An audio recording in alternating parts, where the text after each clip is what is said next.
Tengan todos ustedes muy buenas noches. En esta oportunidad vamos a tocar la etapa sancionadora en el procedimiento administrativo disciplinario, que es el PET. Estos procedimientos administrativos disciplinarios son realizados en cada entidad pública, donde el órgano de apoyo es la Secretaría Técnica de Procedimientos Administrativos Disciplinarios, la que a través de el informe de precalificación establece quiénes serán las autoridades disciplinarias en determinado procedimiento administrativo disciplinario. Para ubicarnos en el tema, debemos tener en cuenta qué es este procedimiento administrativo disciplinario. El procedimiento administrativo disciplinario es el conjunto de actos y diligencias tendientes a la emisión de un acto administrativo que puede disponer el archivo del procedimiento o la imposición de una sanción disciplinaria a un servidor público. Eso es lo que diferencia al procedimiento administrativo disciplinario del procedimiento administrativo sancionador previsto en la Ley 27444. Porque el procedimiento administrativo sancionador de la Ley 27444 es dirigido a los administrados, mientras que el procedimiento administrativo disciplinario está dirigido para los servidores públicos. El ámbito de aplicación subjetiva del procedimiento administrativo disciplinario son los trabajadores CAS, los trabajadores 276, los trabajadores 728 del Estado. Los locadores de servicios no están sujetos al procedimiento administrativo disciplinario. Tampoco es posible confundir el procedimiento administrativo disciplinario que se sigue dentro de las entidades públicas con el órgano de apoyo de la Secretaría Técnica con el procedimiento administrativo sancionador por responsabilidad funcional que persigue la Contraloría General de la República. Ese es otro tipo de procedimiento administrativo sancionador que es el PAS de los funcionarios públicos. Pero a pesar de que ustedes escuchen, o sea, hay un PAS para los administrados previsto en la ley 27444, hay un PAS por responsabilidad funcional para los funcionarios y también estamos viendo ahora el PAT para los servidores públicos. Entonces es un ámbito grande. No, no es tan grande. Los principios siempre son los mismos, de una u otra manera. Principio de causalidad es el mismo. Principio de licitud es el mismo para todos los procedimientos que tienen que ver con responsabilidad. Entonces, no te vas a preocupar mucho porque también la estructura misma del PAP es similar a la estructura de otros tipos de procedimientos donde se busca la responsabilidad de un administrado o de un servidor. Ya. Ahora, yendo solamente al ámbito del procedimiento administrativo disciplinario. Ya en una clase pasada hablamos de la etapa de instrucción y dijimos que la etapa de instrucción se inicia con la notificación del acto de apertura de PAT. ¿Ya? Con la notificación del acto de apertura de PAT.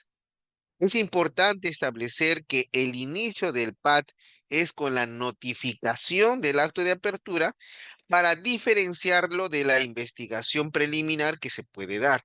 Esa investigación preliminar todavía no es procedimiento administrativo disciplinario. Está preparando el procedimiento administrativo disciplinario.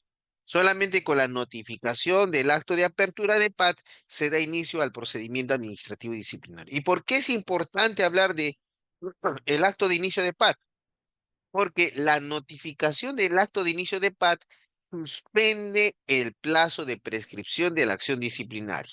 Es por eso que en muchas defensas de los procedimientos administrativos disciplinarios, cuestionamos la notificación válida del acto de inicio de PAT. ¿Por qué?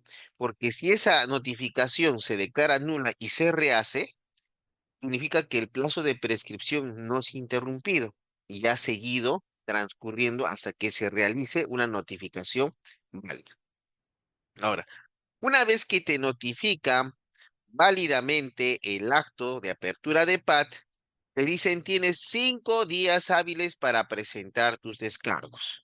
Si ves que la situación es un tanto compleja, dentro de ese plazo puedes pedir una prórroga de 5 días más. con lo cual tienes 10 días hábiles, contados a partir del día siguiente de la notificación del acto de apertura, para presentar tus descargos. Ahora, con o sin descargos, recuerda también esto, que no presentes descargos de ninguna manera puede pensarse como una aceptación de los hechos.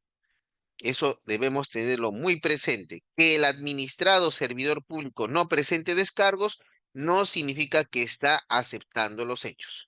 Ahora, con o sin descargos, el el órgano instructor realiza la actividad probatoria. Y en esa actividad probatoria, admite, actúa y valora preliminarmente los medios de prueba de cargo y de descargo en el procedimiento administrativo disciplinario. Luego que ya ha actuado todos los medios de prueba, procede a su análisis. Y allí aparece el informe final del órgano instructor. El informe final del órgano instructor.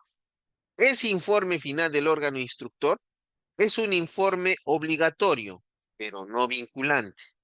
Es obligatorio porque necesariamente se debe emitir bajo sanción de nulidad. Y no es obligatorio, disculpa, no es vinculante, es obligatorio porque debe darse en el PAT. Ahora, no es vinculante porque la opinión contenida en el informe final de instrucción no sujeta al órgano sancionador. ¿Ya? Eso es así. ¿Por qué tú dirás? Porque como puedes ver, todavía no ha terminado el procedimiento administrativo disciplinario. El informe final de instrucción solamente es un acto de administración. Ahora, emitido ese informe final de instrucción, nuestro órgano instructor debe remitirlo al órgano sancionador. Hasta allí es la etapa de instrucción del procedimiento administrativo disciplinario. Cuando el órgano sancionador recepciona todo el expediente administrativo que incluye el informe final de instrucción, a partir de ese momento se da inicio a la etapa sancionadora. ¿Ya? Recibe el órgano sancionador, se da inicio a la etapa sancionadora. Esta etapa sancionadora implica que la autoridad que sanciona debe decidir si existe o no responsabilidad disciplinaria. Y eso definirá si es que vamos a irnos a un procedimiento recursivo, ¿correcto? Y también de ser el caso, que si perdemos en el procedimiento recursivo, la posibilidad de irnos a un proceso contencioso administrativo laboral. Hasta aquí la introducción, ahora sí pasamos a las diapositivas, porque ya estás ubicado que vamos a hablar el día de hoy de la etapa sancionadora en el procedimiento administrativo disciplinario. Luego de una hora vamos a tomar un receso de 5 minutos, les advierto, para que no piensen de que se ha ido la señal o algo así. Continuemos.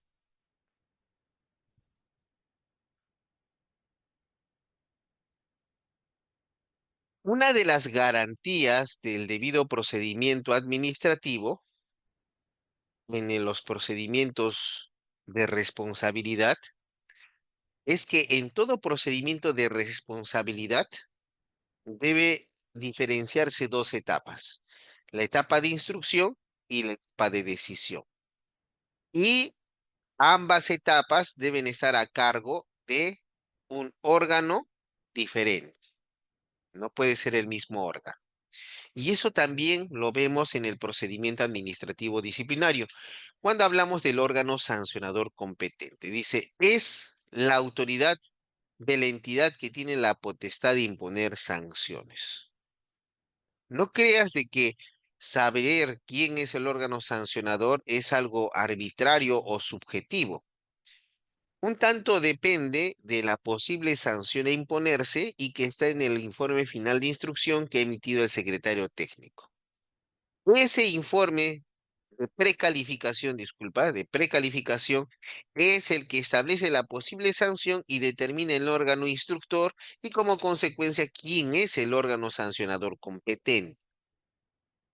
Ahora dice, el órgano sancionador debe actuar con independencia de la fase instructiva, garantizando que el mismo órgano no sea juez y parte. Como viste en la etapa del órgano instructor, el órgano instructor no está decidiendo. Lo único que hace es recolectar los medios de prueba suficientes para establecer si va a archivar por absolución el caso o en su caso va a imponer o va a recomendar la imposición de una sanción al servidor. Por eso dice que la división de las etapas y de los órganos garantiza que el mismo órgano no sea juez. ¿Y por qué? Porque al momento de acumular las pruebas, el órgano instructor se contamina y en cierta forma se parcializa con la necesidad de levantar el principio de presunción de licitud. Y a través de eso, él puede hacer uso de la verdad material, que implica medios de prueba de oficios. Entonces, para evitar que esta situación de haber tomado contacto directo con las pruebas afecte una decisión final objetiva, se establece que es otro el órgano que va a decidir. ¿Ya? Ahora,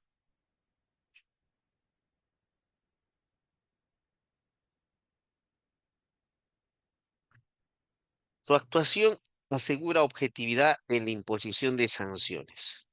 ¿Qué implica esto? Este órgano sancionador implica que el informe final de instrucción que se le remite, ese informe final de instrucción no lo vincula al órgano sancionador, solamente es una recomendación,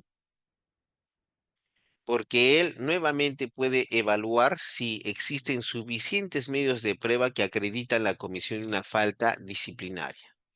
La labor tanto del órgano instructor como del órgano sancionador es una labor de principio de legalidad. No es que debemos exigir que tengan conocimientos del derecho, simplemente ellos aplican la ley, la jurisprudencia o informes del Tribunal del Servicio Civil. Con eso su función está totalmente realizada. No puedes exigirle, por ejemplo, el control difuso porque ellos no tienen esas metodologías ni técnicas. Entonces, esto es importante también indicarle que cuando uno es órgano sancionador, debe tener en cuenta que está bajo dos principios sustancialmente. El principio de legalidad y el principio de supremacía del interés público sobre el interés particular. Eso es lo que rige en el procedimiento administrativo disciplinario. Es por eso, y escúchenlo bien, un procedimiento administrativo disciplinario no es un proceso penal. Por eso tan mal se llevan los procedimientos administrativos disciplinarios cuando lo llevan al abogado penalista, porque el abogado penalista sabe de procesos penales, donde lo que se está ventilando es la libertad individual de una persona. Es por eso que todas las garantías en el proceso penal van a la persona a la cual posiblemente se le quite la libertad y a ella le vas a cuidar. En el ámbito del procedimiento administrativo disciplinario no es un proceso penal, porque el servidor público no está afectado en su libertad individual. Lo que estamos ventilando es la supremacía del interés público sobre el interés particular y verificando que nuestro servidor público sea el personal idóneo para la carrera administrativa o para el servicio civil. Entonces, eso es muy importante que lo tengan en cuenta, porque a veces todos los derechos del penal lo quieren aplicar en el administrativo. Inclusive hacen escritos y descargos extensos de más de 20 hojas con full jurisprudencia, full doctrina, full normas, y al final nadie habla del centro del asunto. Por ejemplo, les comento, yo llevo varios procesos administrativos disciplinarios. Parece que ya el cliente ha tenido conversaciones con otros abogados y le han dado ideas. Ya, le han dado ideas y él lo pone en una hoja y me lo pasa a mí para que yo también dé mi punto de vista, ¿ya? Pero uno, cuando ya lo lees, te das cuenta que es una defensa jurídica. Acá lo que debes buscar es una defensa administrativa, porque la autoridad no es necesariamente abogado. ¿A qué nos referimos con una defensa administrativa? ¿Qué es lo que vemos en este caso? Los hechos en concreto. El hecho en concreto es de que ha emitido declaraciones juradas indicando que su domicilio es en Jesús María, cuando por una ficha de RENIEC tenemos que su domicilio está en Miraflores desde el 1 de enero de este año. Ahora, ¿y qué con eso? Que a partir de esas declaraciones juradas que él ha presentado indicando que él vivía en Jesús María y no comunicó que vivía en Miraflores, ha recibido mayor ingreso por algunas gestiones administrativas que estaba realizando. Entonces, en ese caso, ¿qué debemos acreditar? ¿Qué debemos justificar? ¿Justificaremos diciendo la tipicidad, el principio de presunción de inocencia, que el Tribunal Constitucional? No. Lo que tenemos que ver es el hecho concreto y preguntarle, ¿es cierto que tú ya vivías o ha pasado? Entonces, cuando ya va conversando, indica, no, yo hice el cambio en la RENIEC, pero yo seguía viviendo en Jesús María, ¿ya? Pero posteriormente yo me mudé. En los hechos, te das cuenta que las declaraciones son anteriores a la fecha en la cual él se muda. ¿Qué necesitaríamos? El contrato de mudanza, los recibos de la mudanza, declaraciones juradas de la Junta de Propietarios del presidente donde se ha mudado, para que diga qué fecha se ha mudado. De tal manera que acredito que en determinado momento es cuando se produjo la mudanza y hasta ese momento él estaba viviendo en Jesús María. Y es por eso que en las declaraciones él puso Jesús María, porque todavía, a pesar que había cambiado, principio de primacía de la realidad, no estaba viviendo en Miraflores. En eso debemos centrarnos. Debemos centrarnos en el fondo del asunto.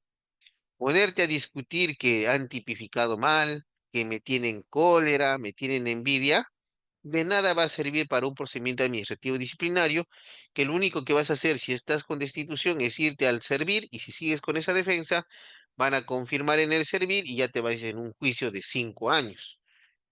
Porque un contencioso administrativo conforme a la Defensoría del Pueblo tiene un promedio de duración de 5 años hasta casación. Para su ejecución son otros 5 años más si es que hay alguna situación dineraria. Entonces ya es esos los problemas. Por eso desde el inicio, si también has cometido la falta, sería bueno que pienses en reconocer la comisión de la falta si te va a ser útil para reducir la sanción. Si no te es útil, mejor no reconozcas y sigue con las defensas que podrían darse. Ya, entonces esas circunstancias son importantes para que ustedes la tengan en cuenta y no confundan procesos penales con procedimientos disciplinarios. Yo tal vez a veces también hablo de la imputación objetiva. Pues si pero eso es penal, bueno, doctor, no se aplicará. No, estamos hablando de la imputación objetiva que no es propia del derecho penal, más bien los penalistas lo han agarrado y la han desarrollado en su ámbito, pero la imputación objetiva es de la teoría general del derecho. Pero no es que tú le vas a explicar al órgano sancionador que la teoría de la imputación objetiva creada por Gunther Jacobs y ampliada por Roxin, que él no sabe, dice que a mí no me interesa. Más bien tú tienes que decir, debemos ver en el presente caso, señor órgano instructor, que lo que se está investigando es la recepción de una botella de gaseosa, que conforme a las cámaras fue libada por el servidor público. Y conforme a las cámaras se ve que es una ancianita buena que le ha dejado la gaseosa porque está muy agradecida con el servidor. Y por eso nuestro servidor, pensando que no había nada malo, tomó la gaseosa. Eso se llama principio de insignificancia. Es tan insignificante lo que ha sucedido que no podría meritar la imposición de una sanción disciplinaria. ¿Ves cómo aplico la imputación objetiva? No es que voy a estar diciéndole o restregándole la cara lo maravilloso que soy sabiendo de la imputación objetiva, de toda mi erudición. Tengo que utilizar la institución para que entiendan qué es lo que uno quiere decir en determinado caso. Ya, entonces, sigamos avanzando. Les quería decir eso porque las defensas son muy paupérrimas en el caso de los procedimientos administrativos disciplinarios. Deben ser defensas netamente técnica administrativas, no técnica jurídica. La técnica, la defensa técnica jurídica, lo dejas para el contencioso administrativo laboral y un poco para el Tribunal del Servicio Civil. ¿Ya? Ya, entonces, como hemos hablado del órgano sancionador, nos remitimos a esta tablita. Hablamos de las autoridades del procedimiento administrativo disciplinario. Entonces, cuando vemos las autoridades del procedimiento administrativo disciplinario, tenemos que estas dependen de la sanción a imponerse. Tenemos la amonestación escrita. Cuando en el informe de precalificación dice la posible sanción será una amonestación escrita, la ley te dice, el órgano instructor en este caso es el jefe inmediato del presunto infractor, el que también hace de órgano sancionador. Como es posible que el jefe inmediato no tenga capacidad resolutiva y solo emite un informe, le pide al jefe de recursos humanos que oficialice la sanción. Esto es que contenga el informe sin variarlo en una resolución de recursos humanos. Ya si no estás de acuerdo con la amonestación escrita e impuesta, interpondrás recurso de apelación. Y en segunda instancia, allí sí emitirá su posición el jefe de recursos humanos. La otra posible sanción que te puede imponer, y ya son las que más peligrosas son, es la suspensión sin goce de remuneraciones. Cuando la posible sanción es la suspensión por goce de remuneraciones, el órgano instructor es el jefe inmediato del presunto infractor. Y el órgano sancionador es el jefe de recursos humanos, que al tener capacidad resolutiva también es quien oficializa la sanción. No estoy de acuerdo con la sanción de suspensión que me ha impuesto el jefe de recursos humanos. Puedes interponer recurso de apelación y esto subirá al Tribunal del Servicio Civil. Para el caso en que la posible sanción sea la destitución, en ese caso, el órgano instructor es el jefe de recursos humanos, mientras que el órgano sancionador es el titular de la entidad. Esta sanción de destitución es la sanción disciplinaria más grave que se puede imponer porque implica la desvinculación del servidor público con la entidad estatal, además de que lleva accesoriamente una inhabilitación por 5 años para prestar servicios en el sector público. ¿Puedes prestar en el sector privado? Sí. En el sector público, 5 años no vas a poder realizar. Una característica de las sanciones disciplinarias es que a partir del día siguiente de su notificación ya se ejecutan, salvo la inhabilitación, que solamente se ejecutará cuando se agote la vía administrativa. Entonces, lo que el día de hoy estamos viendo es la etapa sancionadora. Por lo tanto, nos interesa que los órganos sancionadores en la amonestación escrita es el jefe inmediato del presunto infractor. En la suspensión, el órgano sancionador es el jefe de recursos humanos. Y en la destitución, el órgano sancionador es el titular de la entidad. Ahora, ¿qué es la etapa sancionadora? Ya, la etapa sancionadora es la segunda fase del procedimiento disciplinario regulado en la Ley 30.057 y su reglamento. Esto es que precede, disculpa, es posterior a la etapa de instrucción.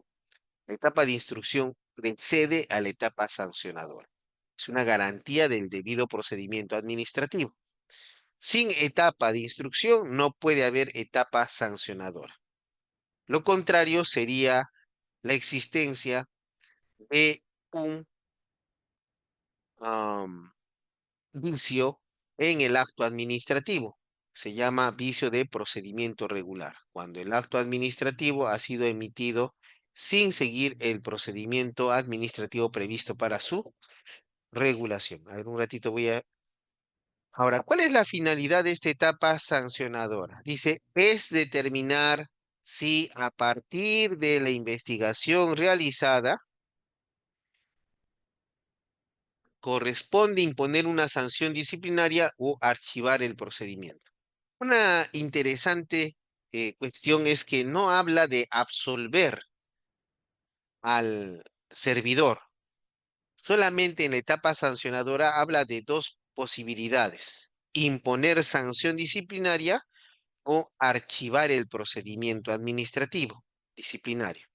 No dice absolver.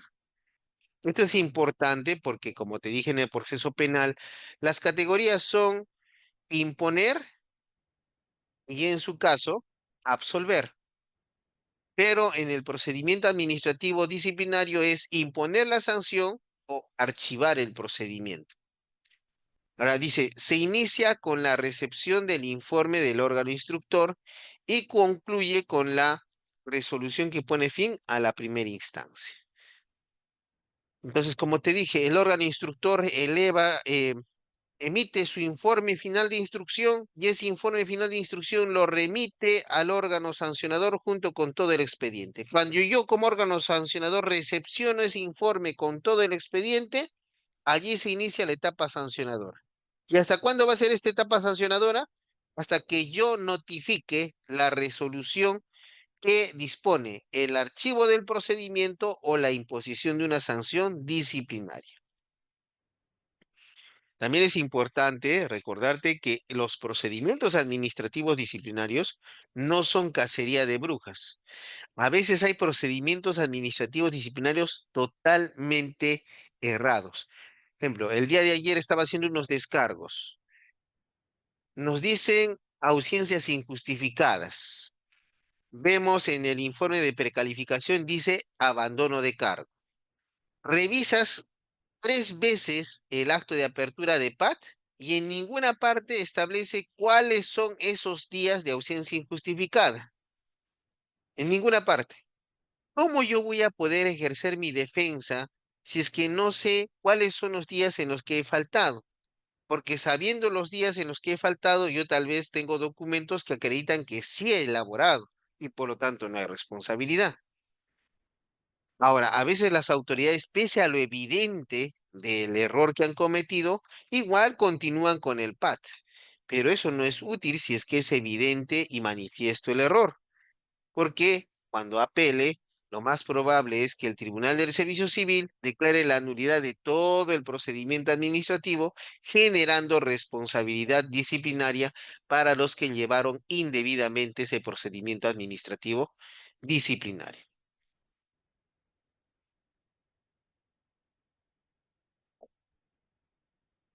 Veamos ahora la fase sancionadora.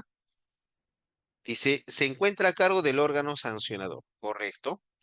Comprende desde la recepción del informe del órgano instructor hasta la emisión de la comunicación que determina la imposición de una sanción o determina la declaración de no al lugar y dispone el archivo del procedimiento administrativo. Como ves, en ninguna parte la fase sancionadora debe disponer la absolución. Lo que dispone es la declaración de no al lugar y el archivo del PAT.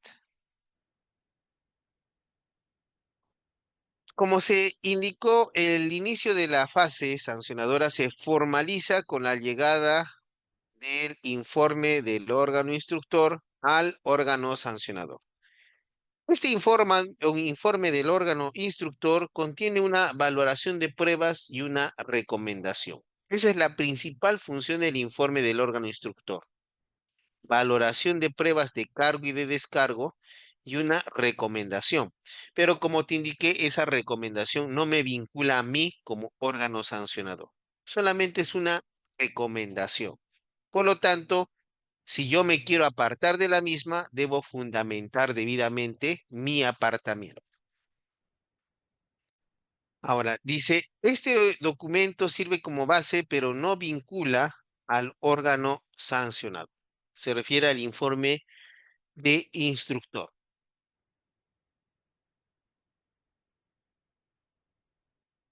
Ahora, veamos, plazos de la fase sancionadora. El órgano sancionador debe emitir la comunicación pronunciándose sobre la comisión de la infracción imputada al servidor civil, dentro de los 10 días hábiles siguientes de haber recibido el informe del órgano instructor. Este plazo puede ser prorrogable por 10 días hábiles adicionales, pero para usar esta prórroga, el órgano sancionador debe sustentar esta decisión. ¿Ya? Entonces son 10 días hábiles prorrogables a 10 días hábiles más. Entonces tú dirás, ¿y pero qué pasa si la autoridad que sanciona se excede ese plazo? Bueno, antes podríamos hablar de una caducidad. Sin embargo, a partir de los informes del Servir, lo único que acarrea el incumplimiento de esos plazos es responsabilidad disciplinaria por negligencia en el desempeño de funciones. Ahora, en este punto es importante establecerte que ya durante el procedimiento administrativo disciplinario opera otra prescripción. Tú dirás, ¿a qué se refiere? Mira, cuando hablamos de la prescripción en el procedimiento administrativo disciplinario, hablamos de una prescripción de la acción disciplinaria. La prescripción de la acción disciplinaria puede ser para trabajadores activos o extrabajadores. Si es de extrabajadores es 2 años. Si es de trabajadores activos es 1 año desde que toma conocimiento jefe de Oficina de Recursos Humanos o 4 años desde la comisión de la falta. Esta es la prescripción de la acción disciplinaria. ¿Qué es la acción disciplinaria? Es el inicio para iniciar el procedimiento administrativo disciplinario. Ahora, el hecho está en qué pasa si ya se inició. No ha habido prescripción de la acción disciplinaria. Ya se inició el PAT, pero ya estamos ya más de 3 años y no termina ese PAT. Ya hasta da vergüenza ver que todavía no resuelve la autoridad el PAT. Aquí viene la prescripción del procedimiento administrativo disciplinario. ¿Ya? Diferente de la prescripción de la acción disciplinaria, tienes la prescripción del procedimiento administrativo disciplinario. ¿Y qué te dice la norma? Entre el inicio del procedimiento administrativo disciplinario, ¿ya? ¿Cuál es el inicio del procedimiento administrativo disciplinario? ¿Recuerdas? Al inicio dijimos, el inicio del procedimiento administrativo disciplinario es el día de la notificación del acto de apertura de PAT. Ya, nos notificaron el 26 de septiembre del 2025, el día de hoy. Ya, hoy día es el inicio del procedimiento administrativo disciplinario, ¿correcto? Ya. Entre el inicio del procedimiento administrativo disciplinario, esto es la notificación del acto de apertura de PAT, y la notificación de la comunicación que impone sanción o determine el archivamiento del procedimiento, ¿ya? Y la notificación del acto que impone sanción o dispone archivo. Esto también es importante, porque el reglamento de la ley 30.057 dice hasta la emisión de la comunicación o resolución que impone sanción. Pero la ley es lo que debe primar, y así lo ha dicho el Tribunal de Servicio Civil y la Autoridad Nacional de Servicio Civil, la ley prima sobre el reglamento. Por lo tanto, este plazo de prescripción se computa desde el inicio del procedimiento administrativo disciplinario, notificación del acto de apertura, hasta la notificación, no la emisión, hasta la notificación del acto que impone sanción. ¿Correcto? Ya.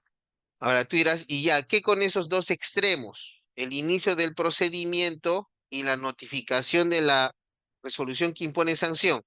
Es que entre estos dos puntos no debe haber un plazo mayor a 1 año. Por lo tanto, si me notificaron el acto de apertura el 26 de septiembre del 2024, el plazo de prescripción del procedimiento administrativo disciplinario vence el 26 de septiembre del 2026. Ya, allí hay otra precisión. no vayas a cometer el error de cambiar el año calendario a días. Es decir, son 365 días y como tal vas a empezar a contar. No, en este caso hay reglas de cómputo de plazos. Y la misma ley 27444 nos dice que el plazo establecido en meses o en años se computa de fecha a fecha. ¿Cómo es que de fecha a fecha? Si se inició el 26 de septiembre de 2025, el plazo de un año, al ser de fecha a fecha, es 26 de septiembre del 2026. Es un año.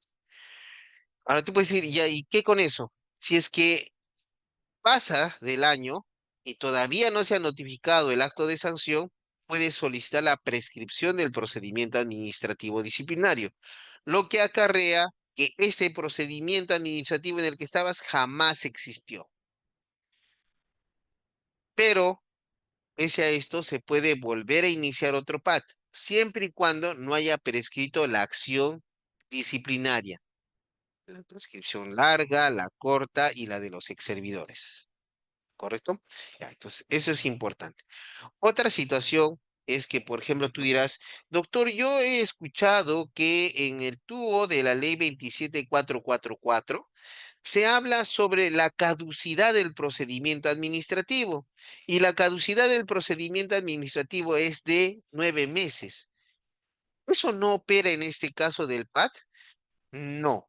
¿Por qué? Porque así lo ha establecido los informes de la Autoridad Nacional del Servicio Civil. Recuerda que si tú eres autoridad administrativa, aunque no te guste, tienes que aplicar los criterios previstos en las resoluciones o informes del tribunal o de la Autoridad Nacional del Servicio Civil. ¿Ya? Entonces, recuerda que tienes un año y el plazo de 9 meses de caducidad no se aplica al procedimiento administrativo disciplinario. Ahora, como se les indicó, la etapa sancionadora inicia cuando yo, órgano sancionador, recepciono el informe del órgano instructor. Una vez que recepciono el expediente con el informe del órgano instructor, debo proceder a notificarle con el mismo al administrado. En esa misma notificación al administrado, debo informarle que tiene derecho a solicitar un informe oral dentro de los 3 días siguientes a la notificación de la presente. Pues, ahora, ¿qué pasa cuando al servidor se le notifica con el informe de instructor? Allí también hay otro defecto. A veces el servidor dice, hay que apelar, hay que apelar. Y a veces los abogados por desconocimiento apelan. Y eso no es posible. Tú dirás, ¿por qué no es posible? Porque los informes finales de instrucción no son actos administrativos, son actos de administración que recomiendan, es decir, no afectan ninguna situación jurídica. Es por eso que el informe final de instrucción, lo único que puedes hacer como servidor es presentar alegatos o descargos al informe final de instrucción. Eso no lo indica la ley 30.057. Lo establecemos a partir de lo previsto para el procedimiento sancionador en la ley 27444, donde se indica que una vez notificado el informe final de instrucción al administrado, este tiene el plazo de 5 días para presentar sus alegatos o descargos al informe final de instrucción, que es lo mismo que puedes hacer en este caso, porque por principio de libertad lo que no está prohibido está permitido. Pero ¿qué pasa en este caso? Como te dije, yo como órgano sancionador notifico al administrado con el informe y le comunico que tiene el plazo de 3 días hábiles para pedir un informe oral. Si dentro de ese plazo de 3 días hábiles pide informe oral, tengo la obligación de fijar día y hora para informe oral, que puede ser presencial o virtual, según lo que se solicite o lo que considere la autoridad administrativa. Una vez que le comunican, el administrado puede presentar su escrito pidiendo informe oral, con lo cual la autoridad sancionadora está en la obligación de fijar día y hora para ese informe oral. Dice, este mecanismo, refiriéndose al informe oral de descargo, refuerza su derecho de defensa, permitiéndole exponer directamente sus argumentos, personalmente o a través de su abogado. Esto significa que ya luego de que solicitas el informe oral, la autoridad te fija día y hora para el informe oral y ya estás dando el informe oral. Ya, ¿y qué con el informe oral? También no vayas a cometer el error de ponerte a leer tu descargo que has realizado de 50 hojas, porque solamente te van a otorgar prudencialmente o 5 minutos o 10 minutos. No, que yo me voy a avivar hablando de más hasta que me callen. No parece una defensa netamente técnica, más bien una improvisación para ver qué pasa.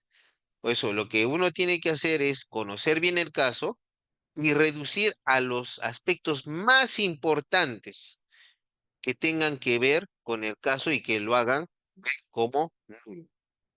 Pues dice, este mecanismo refuerza su derecho de defensa, permitiéndole exponer directamente sus argumentos, personalmente o a través de su abogado. Una característica es que ese informe oral que va a realizar el servidor, lo puede realizar él mismo, realizarlo en base a hechos que él conoce. O en su caso puede contratar un abogado y será el abogado el que asista al informe oral.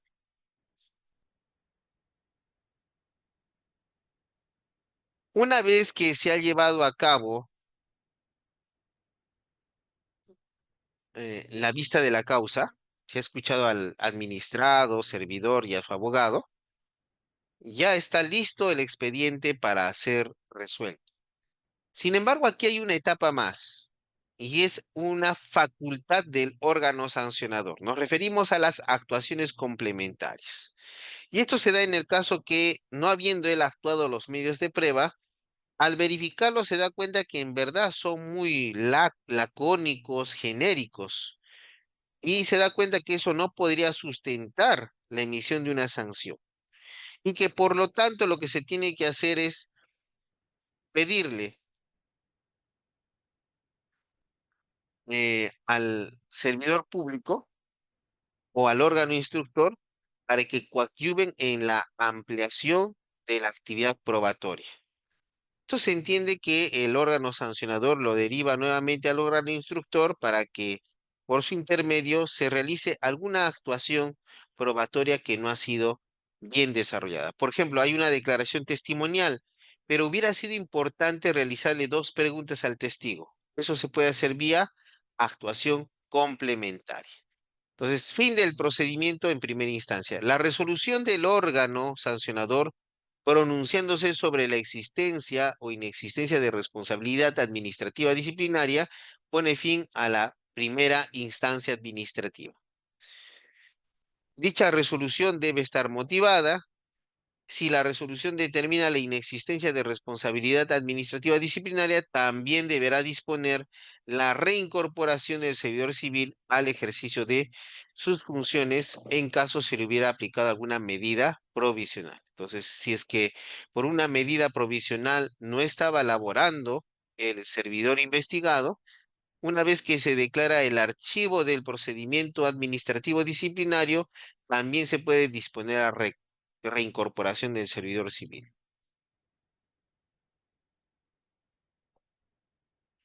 Valoración de las pruebas. El órgano sancionador debe valorar todas las pruebas actuadas durante la investigación y aquellas que el servidor solicite en esta etapa. ¿Ya? Esa es la labor del órgano sancionador. Recuerda que sigue el servidor con sus garantías del debido procedimiento, lo que implica que continúa con su garantía de ofrecer y producir medios de prueba. Ahora dice, la valoración debe ser integral, objetiva y motivada, conforme al principio de verdad material. Yo como autoridad administrativa no puedo creer lo que me dice de alguien. Lo que tengo que hacer es, en base al principio de verdad material, actuar todos los medios de prueba y hacerme una sana crítica respecto de si es que me ayuda o no a valorar las pruebas. ¿Ya? Entonces, hasta aquí damos un receso de 5 minutos y regresamos con la segunda parte de nuestra exposición.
Continuamos con la exposición.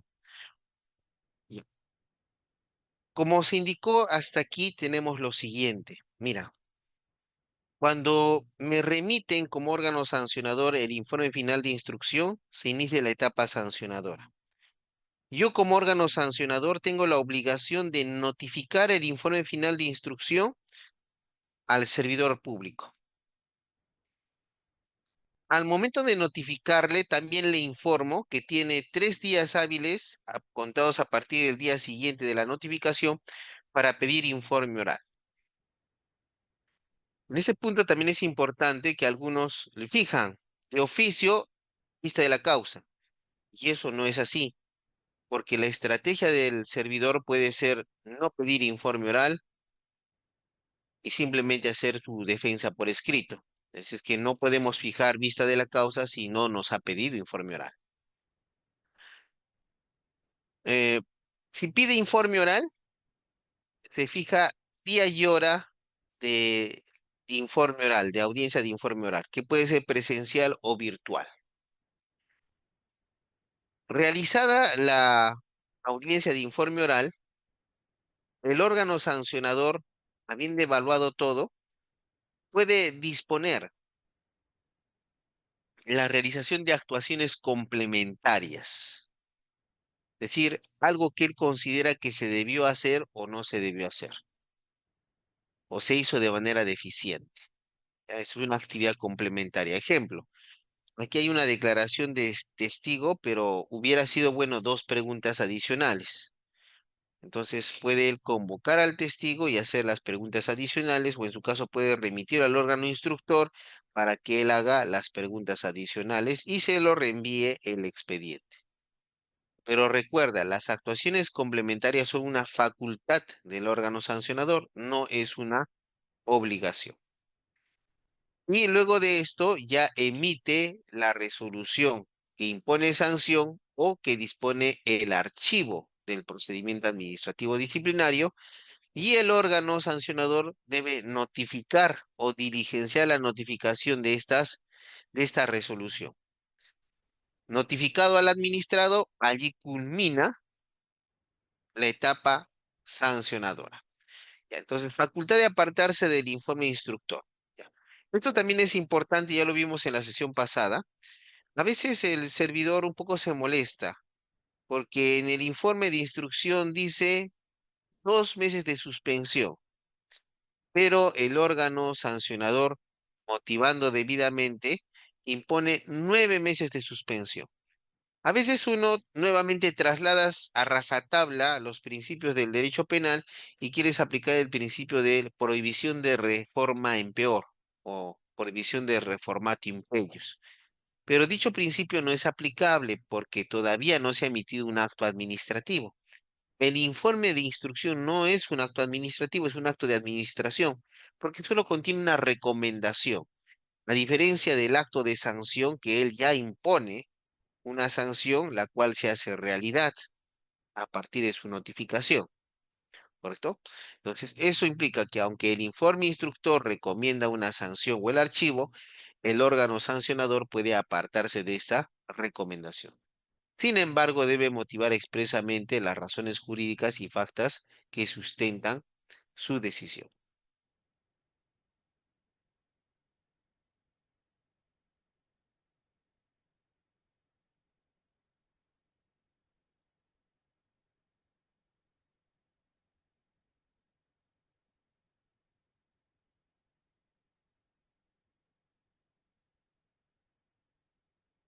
Veamos ahora el contenido del acto que pone fin al procedimiento. Ya. En el procedimiento administrativo disciplinario encuentras hasta 3 actos importantes. Primero es el informe de precalificación, después el acto de apertura de PAT, después el informe de instrucción y por último el acto de imposición de sanción. Dice, el acto que pone fin al procedimiento disciplinario en primera instancia debe contener al menos. Esto es importante. No es que emitimos cualquier resolución. Tenemos parámetros para emitir la resolución o acto que pone fin al procedimiento, ya sea imponiendo sanción o disponiendo el archivo del... Ya. Pero, ¿qué es lo que tienen en común ambos? Dice, uno, referencia a la falta incurrida, lo cual incluye descripción de los hechos y normas vulneradas, debiendo expresar con toda precisión su responsabilidad respecto de la falta que se estime cometida. Segundo, la sanción impuesta. Tercero, el plazo para impugnar. Y cuarto, la autoridad que resuelve el recurso de apelación. Imaginemos que en nuestro acto de apertura nos olvidamos de indicar el plazo para impugnar, o en su caso en el acto de notificación tampoco se indica el plazo para impugnar. En ese caso, esto es a favor del administrado. Si el administrado presentare su recurso fuera de los 15 días contados a partir del día siguiente de su notificación del acto de imposición de sanción, eh, no le afecta. ¿Por qué no le afecta? Porque la autoridad es quien le debe informar cuál es el plazo para impugnar. No, pero él debe ir a su abogado. Recuerda que el procedimiento disciplinario no implica abogado en toda la primera instancia, ¿ya? El procedimiento administrativo disciplinario no, no implica defensa cautiva, abogado. Es por eso que si no le dicen el plazo y él hace una actuación fuera del plazo de ley, la autoridad tiene que dar trámite porque ella es la responsable de que él no sepa el plazo y haya incurrido en error.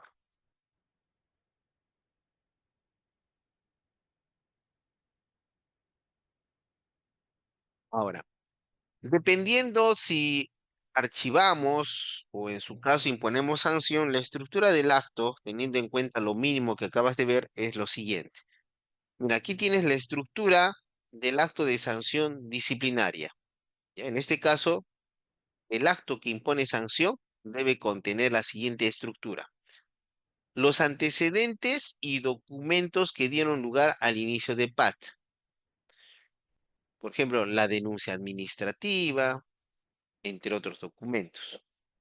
Dos, la falta incurrida, ¿ya? Incluyendo la descripción de los hechos y las normas vulneradas, debiendo expresar con toda precisión la responsabilidad del servidor o ex servidor civil respecto de la falta que se estime cometida. Entonces, debemos establecer cuál es la falta que se ha cometido y debes diferenciar la falta cometida con la norma vulnerada, ¿ya? Es cosas diferentes. Como la autoridad administrativa en su actuar se rige por el principio de legalidad, cada cosa que realiza es en base a una norma. Por lo tanto, si aparentemente yo realizo una cosa, una función indebida, es porque contravengo una norma. Y allí es importante que la descripción de los hechos nos lleven a determinar cuáles son las normas que he vulnerado. Y una vez que se establece cuáles son las normas que he vulnerado, recién se pasa a establecer cuál es la falta disciplinaria establecida. Y esto implica principio de tipicidad. No es que nosotros nos inventamos el supuesto de hecho del tipo administrativo, sino que describimos hechos, establecemos las normas que se han vulnerado por esos hechos y luego ubicamos la falta disciplinaria cometida, es decir, la descripción de la falta disciplinaria. Luego dice la sanción impuesta. Luego los recursos administrativos, o sea, debemos informarle qué recursos administrativos puede establecer, sea reconsideración o apelación, que puedan interponerse contra el acto de sanción. También se le indica el plazo para impugnar, la autoridad ante quien se presente el recurso administrativo, la autoridad encargada de resolver recurso de reconsideración o apelación que se pudiera presentar. Ahora, aquí también puede suceder algo. ¿Qué pasa, doctor, si el recurso administrativo lo presento a un órgano que no es el competente y que me lo habían dicho, pero no me fijé? Tranquilo. La ley 27444, Ley de Procedimiento Administrativo General de Aplicación Supletoria al PAT, establece que si es que yo como autoridad recepciono un documento y veo que soy incompetente, en el día y bajo responsabilidad debo remitirlo al órgano competente. Por lo tanto, si tú me presentas y yo te digo, devuelvo, inmediatamente estoy actuando con omisión de funciones o abuso de autoridad.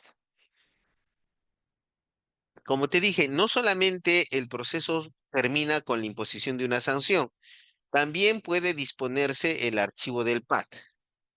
En este caso, identificas al servidor o al ex servidor civil, así como del puesto desempeñado al momento de la comisión de la falta. Dos, los antecedentes y documentos que dieron lugar al inicio del PAT. Tres, de ser el caso, la descripción de los hechos identificados producto de la investigación realizada. Cuatro, norma jurídica presuntamente vulnerada. Cinco, fundamentación de las razones por las que se archiva. Análisis de los documentos y en general de los medios probatorios que sirven de sustento para la decisión. Y por último, la decisión del archivo del PAT.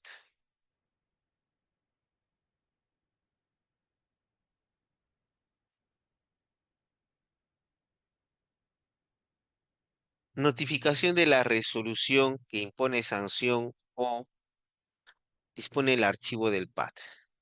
Una vez que emito la resolución que concluye el PAT, tengo el plazo de 5 días hábiles para notificarlo. Ahora, siempre allí pregunta a la autoridad, ¿y qué pasa si pasan los 5 días? Bueno, no opera ninguna prescripción ni caducidad.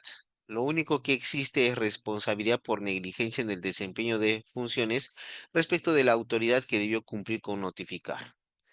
Sin embargo, en todo caso, esta notificación siempre debe respetar lo previsto en el artículo 24 de la Ley 27444, garantizando el acceso a la decisión y la posibilidad de su impugnación.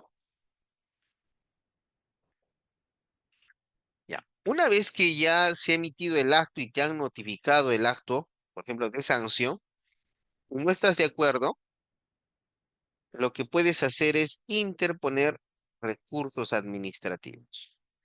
¿Cuál es el plazo para interponer un recurso administrativo? Es de 15 días hábiles contados a partir del día siguiente de la notificación. Y debe resolverse este recurso impugnatorio en el plazo de 30 días hábiles. ¿Correcto? Pon atención que dice el término perentorio para la interposición de los medios impugnatorios. Es decir, que los 15 días hábiles para presentar el recurso son días perentorios. ¿Qué significa que sea perentorio? Que no admite suspensión ni interrupción de los plazos. O sea, no vayas a pensar que vas a decir, uy, me enfermé y por eso no pude presentar. No, porque el plazo es perentorio. Ahora, si interpusieras recurso administrativo de apelación, la respuesta a este recurso administrativo de apelación agota la vía administrativa. Por su parte, dice, la interposición de los medios impugnatorios no suspende la ejecución del acto impugnado. Esto también es muy importante. A veces, cuando le imponen al servidor una sanción de suspensión o de destitución, él no sabe que a partir del día siguiente de la notificación ya lo van a suspender o lo van a destituir.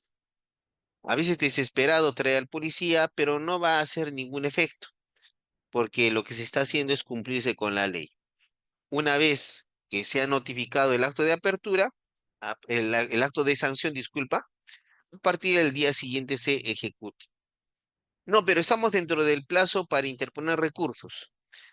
La interposición de los recursos no suspende la ejecución de la suspensión o la destitución. Lo único que puede suspender podría ser una medida cautelar judicial, pero para ello te van a exigir que agotes la vía administrativa. Eso también, no hagas abuso. A veces dices, ay, presenta una medida cautelar. Para una medida cautelar tienes que haber, tú ves y en una sola mirada se ve de que vas a ganar el proceso. Pero si en una sola mirada tienes varios cuestionamientos y te enrevesas y hay más de 10 cosas que quieres decir, tienes que esperar a que se agote la vía administrativa y peor vas a perder dinero en una medida cautelar que no va a salir. También alguien puede decir, pero habrá que pedir una medida cautelar al Tribunal del Servicio Civil en la vía administrativa. Sí, pero generalmente no lo otorga, no otorga la medida cautelar del Tribunal del Servicio Civil. Ya. Ahora, si hablamos de recursos de apelación, en el caso de la suspensión y la destitución, tenemos que el recurso de apelación es resuelto por el Tribunal del Servicio Civil, salvo el caso de la apelación de la amonestación escrita, porque en ese caso quien resuelve la apelación es el jefe de recursos humanos.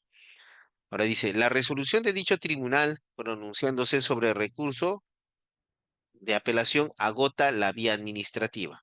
Eso ten mucho cuidado. Algunos les notifican el acto de sanción. Dentro de los 15 días interponen recurso de reconsideración. En los 15 días hábiles siguientes se le resuelve la reconsideración. Recuerda que para que agotes la vía administrativa, contra esa resolución que resuelve el recurso de reconsideración, tienes que interponer apelación. La respuesta o denegatoria tácita a tu recurso de apelación agota la vía administrativa. Ahora, en el procedimiento administrativo disciplinario existen dos tipos de recursos. No hay recurso de revisión, por cierto, pero sí existen dos recursos que también están previstos en el tubo de la ley 27444. Nos referimos al recurso de reconsideración y al recurso de apelación. El recurso de reconsideración se sustenta en nueva prueba y se interpone ante el mismo órgano que impuso la sanción, el que lo resolverá. ¿Cuándo usted debe presentar un recurso de reconsideración? Técnicamente hablando, cuando tiene nueva prueba, es decir, aquella prueba que no está en el expediente. Si usted va a usar prueba que ya está y va a decir que no se valoró, eso no es nueva prueba. ¿Ya? Entonces, se debe sustentar en nueva prueba. Ahora, se denomina recurso de reconsideración porque quien resuelve este recurso es la misma autoridad que emite la sanción. Le presentas el recurso de reconsideración a la misma autoridad que impone la sanción para que sea ella misma la que reconsidere a partir de la prueba nueva tu decisión. Pues por eso es reconsideración. Sin embargo, su nueva interposición no impide la presentación de recursos de apelación. ¿Por qué? Porque el recurso de reconsideración es facultativo. Es decir, no es que te notifican la resolución de sanción y tienes que presentar recurso de reconsideración. Ese es facultativo para cuando tienes nueva prueba. Si no tienes nueva prueba o en su caso no te da la gana de presentar la reconsideración, lo que sí o sí tienes que presentar es un recurso de apelación. Porque si no interpones ese recurso de apelación, no agotas la vía administrativa. Y si no agotas la vía administrativa, ya terminó el proceso y ya no hay nada más que hacer. ¿Ya? Olvídate de esas nulidades de oficio, eso no sirve. Porque recuerda, aquí estamos cautelando el interés público. Recurso de apelación. Se interpone cuando la impugnación se sustente en diferente interpretación de las pruebas producidas. Se trate de cuestiones de puro derecho o se cuente con nueva prueba instrumental. A diferencia de un recurso de apelación puro previsto en la ley 27444, el recurso de apelación en el procedimiento administrativo disciplinario sí permite nueva prueba instrumental. ¿Qué significa nueva prueba instrumental? Documentos, solamente documentos. En el caso de la reconsideración, cuando habla de prueba nueva, no lo limita a los documentos, por lo tanto podrías usar una pericia, un testigo, una inspección, entre otros medios de prueba. Sin embargo, recuerda que la prueba que pidas se actúe en el recurso de reconsideración tiene que ser útil, conducente y pertinente. ¿Qué significa eso? Debe estar ligada a los hechos que estás investigando. O sea, si tú vas a presentar medios de prueba que no tienen ninguna relación, bueno, es perder el tiempo porque igual ya te están ejecutando la suspensión o la destitución. Entonces dice aquí, se dirige a la misma autoridad que expidió el acto que se impugna ¿Quién eleva lo actuado al superior jerárquico para que resuelva o para su remisión al Tribunal del Servicio Civil según corresponda? La apelación no tiene efecto suspensivo, ¿ya? La apelación no tiene efecto suspensivo. Esto es concordante a que la sanción de suspensión o destitución se aplican a partir del día siguiente de su notificación. Interpongas un recurso de apelación, esto no suspende la ejecución de la sanción.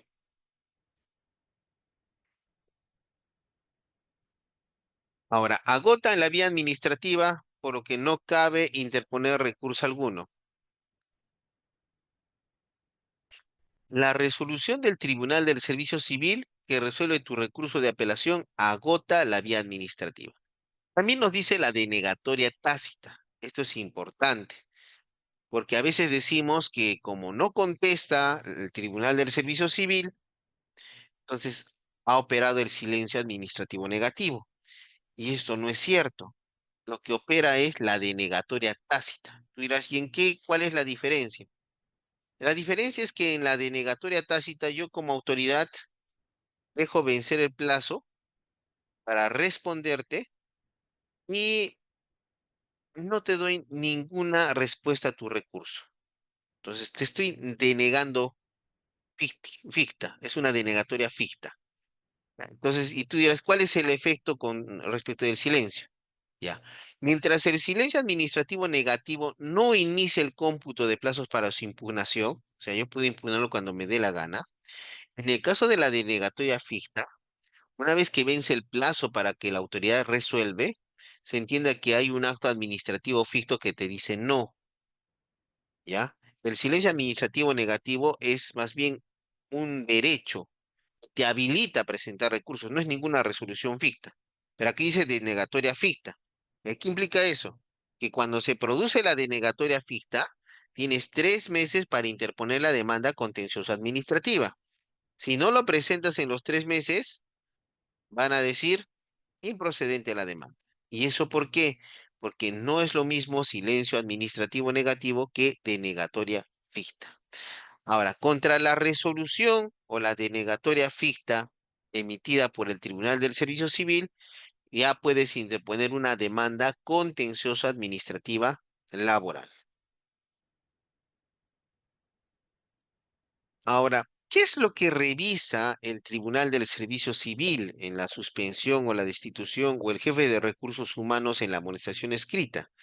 Lo que esencialmente se va a evaluar es la existencia de causales de nulidad del acto que impone sanción. Esto es si el acto que impone sanción contraviene la Constitución, las leyes o las normas reglamentarias. Segundo, si el acto que le impone sanción tiene un defecto u omisión en alguno de los requisitos de validez del acto administrativo.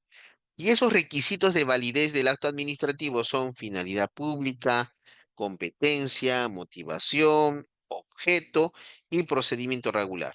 Si alguno de estos 5 requisitos tiene algún defecto o se omite, el acto administrativo de sanción es nulo. También será nulo el acto expreso de sanción por el que se adquiere derechos, cuando son contrarios al ordenamiento jurídico. Y por último, los actos administrativos que sean constitutivos de infracción penal o que se dicten como consecuencia de la misma.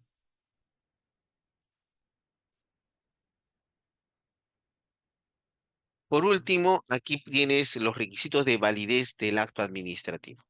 Como te dije, estos requisitos son 5. Competencia. Ser emitido por a través de la autoridad regularmente nominada al momento del dictado.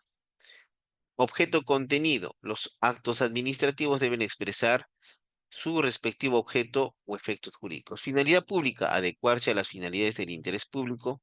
Motivación debe estar debidamente motivado en proporción al contenido y conforme al ordenamiento jurídico. Y el procedimiento regular, el acto debe ser conformado mediante el cumplimiento del procedimiento administrativo previsto para su generación.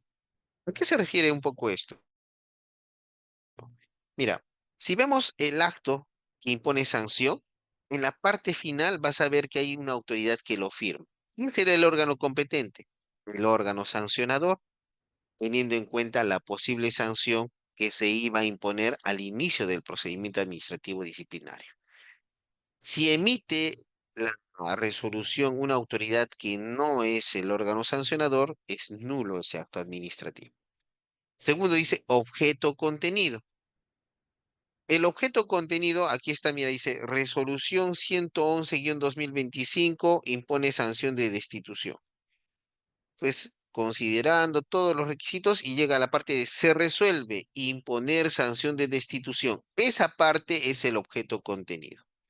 La finalidad pública lo vas a encontrar en los hechos medios probatorios que tienen por centro hablar sobre el perfecto funcionamiento de la administración pública.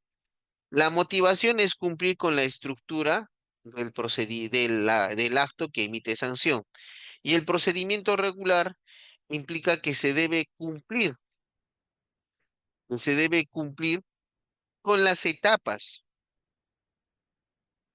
con las etapas previas a la emisión del acto de sanción. Por ejemplo, debo emitir el acto de apertura de PAT, debo tener en cuenta los descargos, el informe del órgano instructor y posteriormente también ya las actuaciones complementarias, el informe oral. Ese es el procedimiento regular. Si falta alguno de estos, hablamos de que no se ha cumplido con los requisitos de validez del acto administrativo que impone sanción. Y con eso culminamos la exposición del día de hoy sobre la etapa sancionadora.